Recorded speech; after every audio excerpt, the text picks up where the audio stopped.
Selamat pagi anak-anak semuanya, selamat hari Minggu. Bagaimana kabar kalian? Semoga semuanya dalam keadaan sehat, dalam keadaan baik ya. Kita akan masuk di dalam ibadah sekolah minggu, semuanya duduk dengan rapi dan siapkan Alkitab kalian. Dan sebelumnya kita akan berdoa memulai sekolah minggu kita.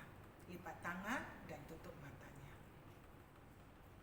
Tuhan yang baik, terima kasih hari ini kami bisa kembali ikut di dalam sekolah minggu. Tuhan, Engkau yang memimpin sehingga melalui firman Tuhan kami diberkati. Terima kasih ya Tuhan. Dalam nama Yesus kami sudah berdoa. Amin. Anak-anak, Lause mau menunjukkan satu hal kepada kalian. Tada! Apa ini? Ini adalah namanya surat. Zaman Lause dulu waktu masih usia SMP ya, senang sekali kalau bisa mengirim ataupun menerima surat, entah itu dari teman-teman, saudara-saudari atau dari siapapun. Nah, ketika kamu mengirim surat tentu harus ada perangkonya ya, supaya bisa sampai kepada tujuan. Kamu harus membayarnya. Nah, isi surat itu berita yang sangat sukacita dan kadangkala kita tunggu-tunggu. Nah, ini dia surat untuk Lause. Suratnya kecil tapi sangat berharga sekali, tulisannya menunjukkan perasaannya, isi hatinya kepada Lause. Lalu kemudian ada aktivitasnya dan ini sangat indah sekali dan sangat berharga bagi Lause. Lause senang sekali. Nah, kalau dulu kita mengirim berita, informasi melalui surat menyurat seperti ini dan ada perangkonya juga ya seperti ini. Tetapi sekarang zaman sudah canggih.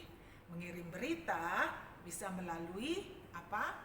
Melalui email dan yang lebih canggih lagi melalui chatting, melalui handphone kita. Ya. Nah, untuk itu kamu kalau surat menyurat ada perangkonya, kalau untuk pakai email atau chatting di handphone, maka bayarannya harus ada pulsa, ya. Senang sekali kalau bisa menerima dan mengirim berita. Namun kadangkala kesulitannya ketika kita ngirim berita perlu ada balasan, orang tersebut tidak ada di tempat atau dia sibuk atau kadangkala suratnya nyasar ke tempat yang lain.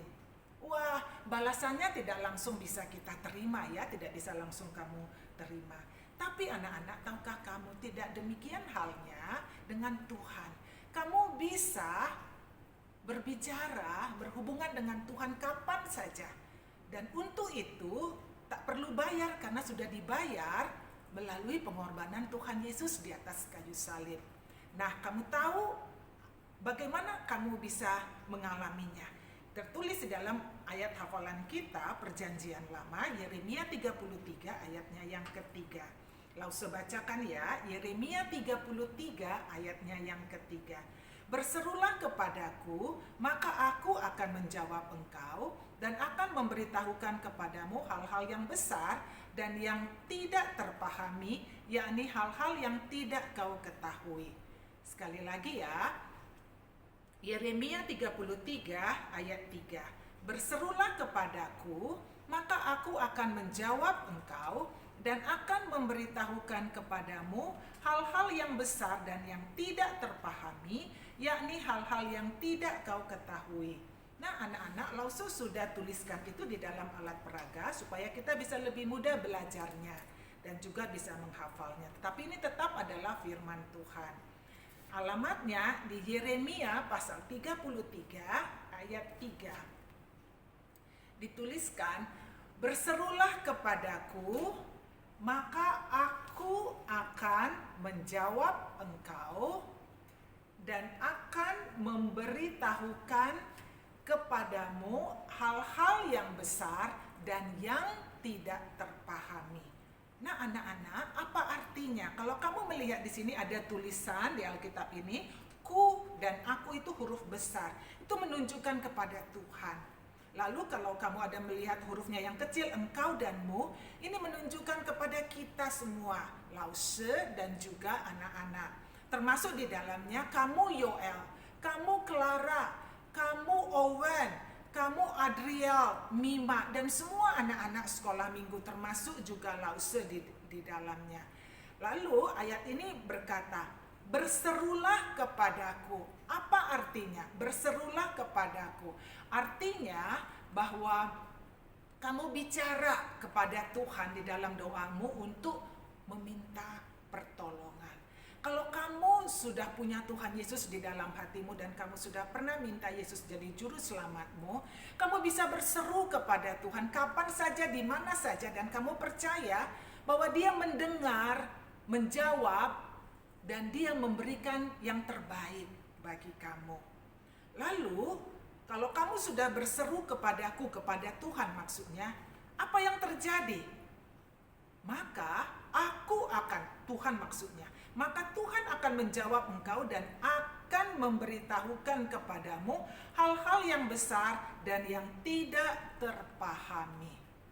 Kenapa Tuhan bisa melakukan seperti itu? Karena Tuhan adalah Tuhan yang hebat, Tuhan yang luar biasa, dan Ia sanggup untuk menyelesaikan dengan cara yang ajaib persoalan-persoalan dan kesulitan-kesulitanmu dengan cara yang tidak pernah bisa kamu bayangkan, dengan cara yang luar biasa sekali. Nah, sekarang kita baca sekali lagi ayat ini ya, bersama-sama perlahan-lahan. Yeremia 33 ayat 3. Berserulah kepadaku, maka aku akan menjawab engkau dan akan memberitahukan kepadamu hal-hal yang besar dan yang tidak terpahami. Nah, bagi kamu anak-anak yang sudah ada Yesus di dalam hatimu, jangan kamu pernah coba-coba menyelesaikan persoalanmu, kesulitanmu dengan kekuatan atau dengan kemampuanmu sendiri. Tuhan ingin supaya kamu berseru kepadanya, meminta pertolongannya, dan itu kamu sudah lakukan, percayalah bahwa Dia mendengar dan menjawab engkau. Tapi bagaimana kalau kamu belum punya Yesus di dalam hatimu? Doa yang pertama yang bisa kamu naikkan kepada Tuhan adalah kamu meminta Tuhan menjadi juru selamatmu. Karena Tuhan Yesus sudah mati di atas kayu salib menggantikan hukuman dosa-dosamu. Anak-anak, ini adalah suatu kabar baik, kabar sukacita bagi kita semua, bagi kamu, bagi Lause. Kita baca sekali lagi perlahan-lahan dan kemudian Lause harap kita sudah bisa menghafalnya ya. Dari alamat Yeremia 33 ayatnya yang ketiga. Berserulah kepadaku, maka aku akan menjawab engkau dan akan memberitahukan kepadamu hal-hal yang besar dan yang tidak terpahami. Anak-anak, tahukah kamu kalau ayat ini juga dialami oleh orang-orang yang ada di zaman Alkitab, khususnya di dalam Perjanjian Baru. Cerita kita diambil dari Kisah Para Rasul pasalnya yang ke-12. Cerita itu diawali pada saat Raja Herodes berusaha dengan sangat keras sekali melakukan segala usaha supaya pemberitaan tentang Tuhan Yesus dihentikan. Orang-orang percaya, jemaat Tuhan di Yerusalem pada saat itu dilarang untuk menceritakan tentang Tuhan Yesus. Siapa yang menceritakan itu, maka mereka akan ditangkap dan dijebloskan ke penjara. Dan kejadiannya pada saat itu, bahkan apa yang sudah dilakukan oleh Raja Herodes, dia sudah menangkap Yakobus, salah seorang murid Tuhan Yesus, lalu dipenjara dan kemudian dia dipukuli dan dia meninggal dunia di penjara.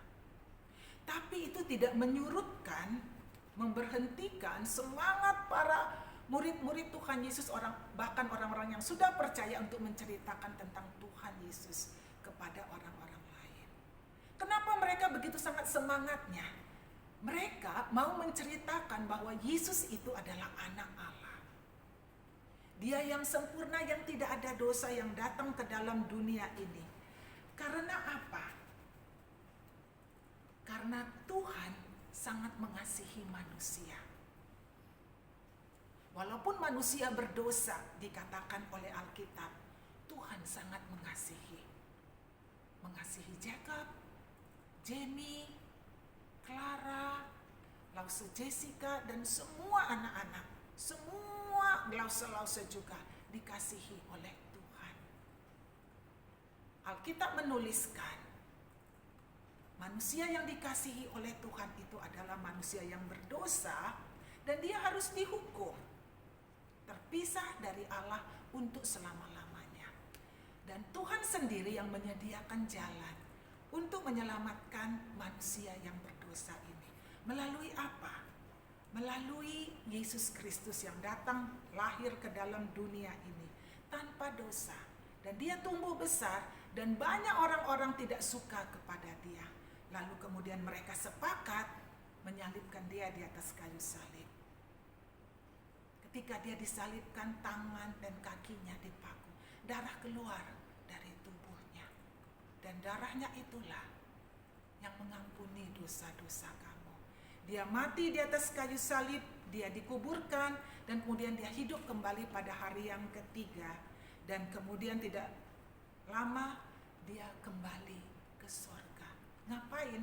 Dia mau menyediakan tempat bagi setiap orang yang percaya kepada dia.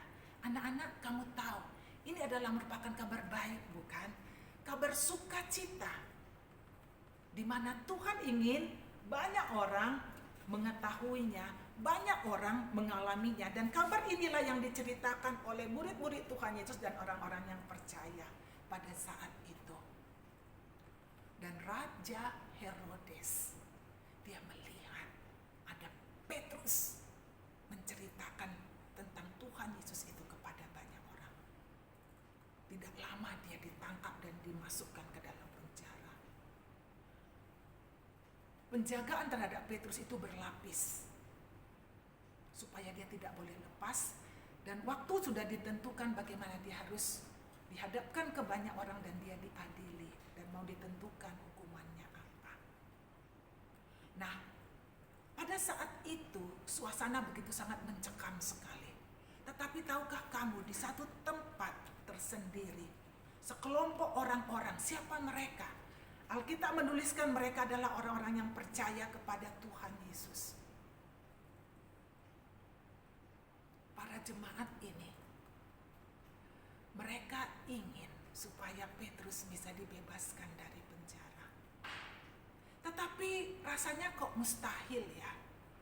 Tidak mungkin. Satu-satunya yang bisa mereka lakukan hanya berdoa. Berdoa dan berdoa.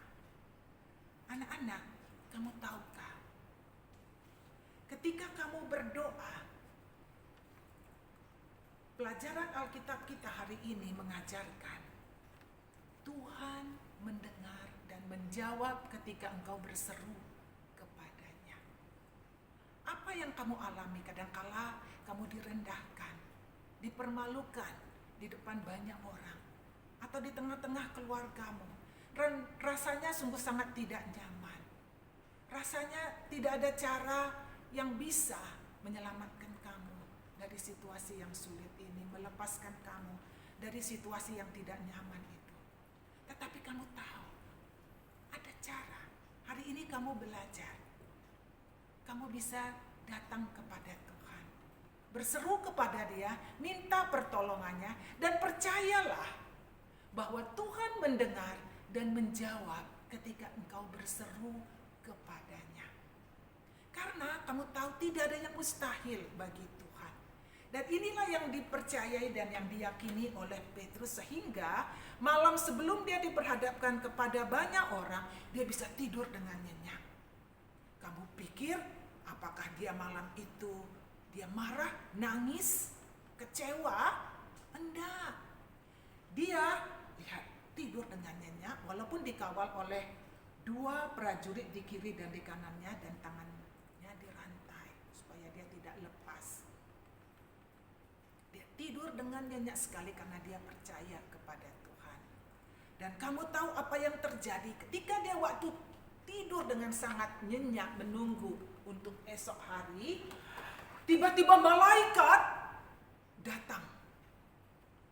Dan cahaya sinar yang terang sekali ada di dalam ruangan itu. Dia kaget.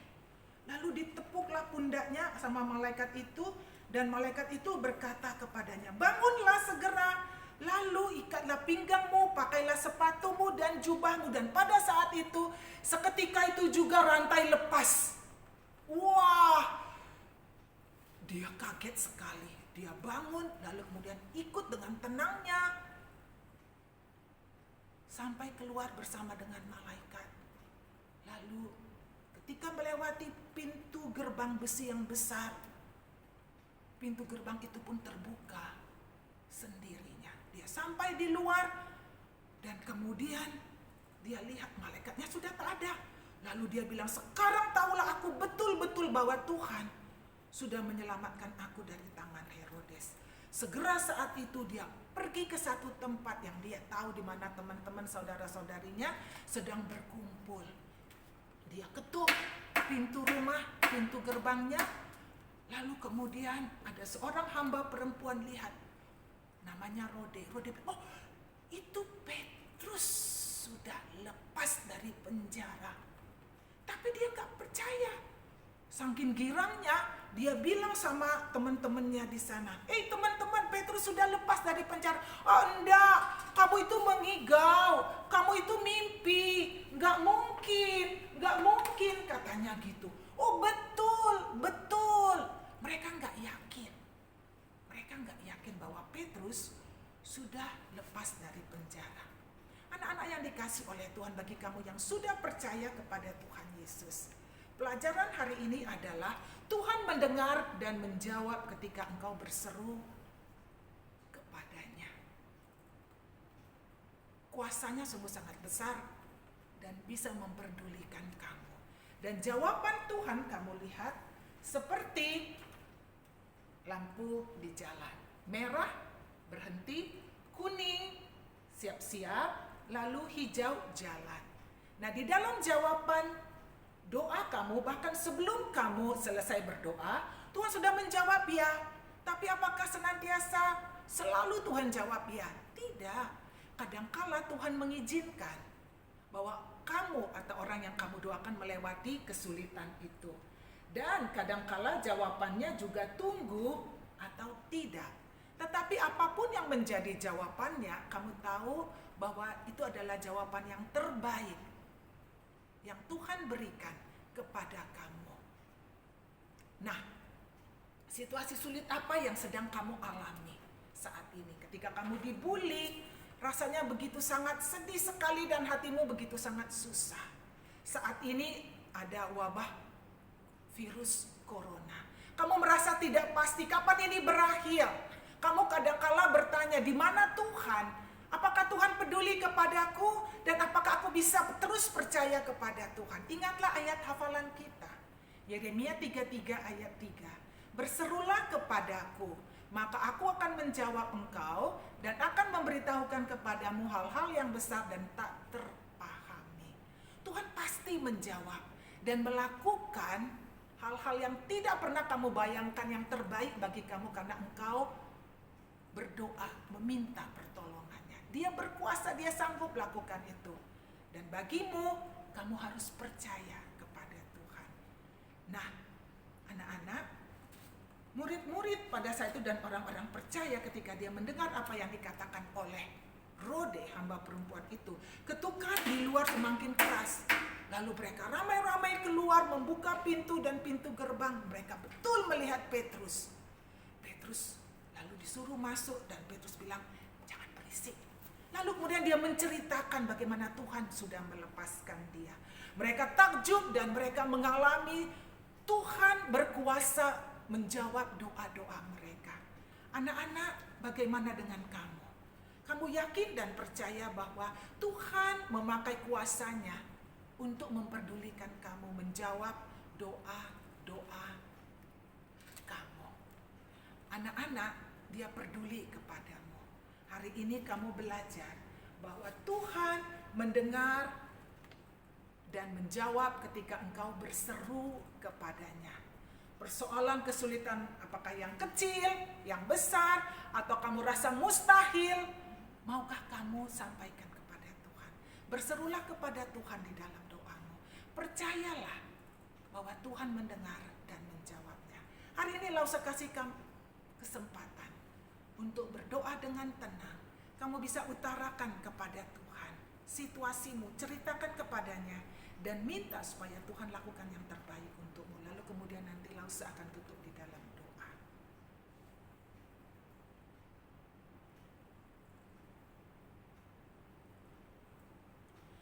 Tuhan yang baik, tolonglah kami untuk kami bisa tetap percaya kepada Tuhan. Percaya bahwa Tuhan mendengar dan menjawab doa-doa kami dan Engkau memberikan yang terbaik untuk kami. Terima kasih Tuhan sudah mendengar dan menjawab kami. Dalam nama Yesus kami berdoa.